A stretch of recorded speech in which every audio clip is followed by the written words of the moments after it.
If you are married to the scapegoat in the narcissistic family, some crazy dynamics can unfold, like this one.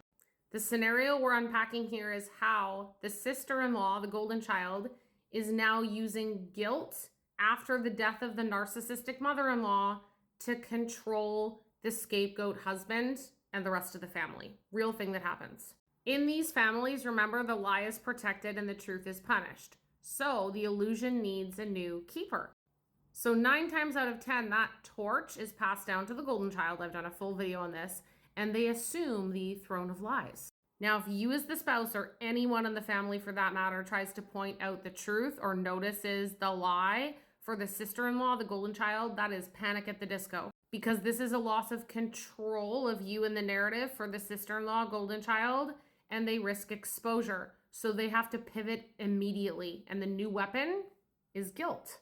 This is why I say it usually intensifies, because death gives the golden child or the narcissistic sibling a shield that they've never had before. Because your healthy reaction to the dysfunction now becomes, oh my God, my mother just passed away. Unbelievable. What is wrong with you? It's not grief. It's the narcissistic supply management crew stepping in.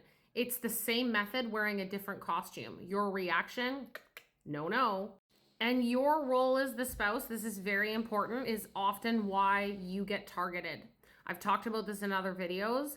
The spouse is usually the one that sees the dysfunction in the family and points it out.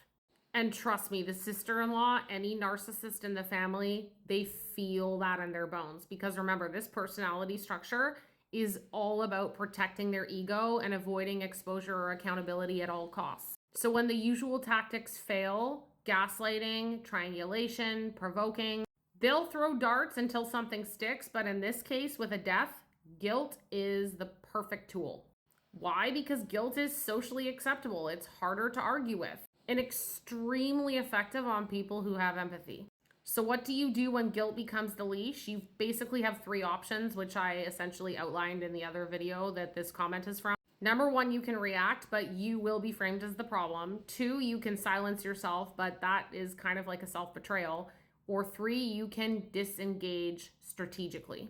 But what if my scapegoat spouse doesn't want to disengage? They're still emotionally fused. They are being manipulated by the guilt. I've talked about this in other videos a bit, but if you guys want me to do a deep dive on navigating being the outsider in a narcissistic family, let me know in the comments.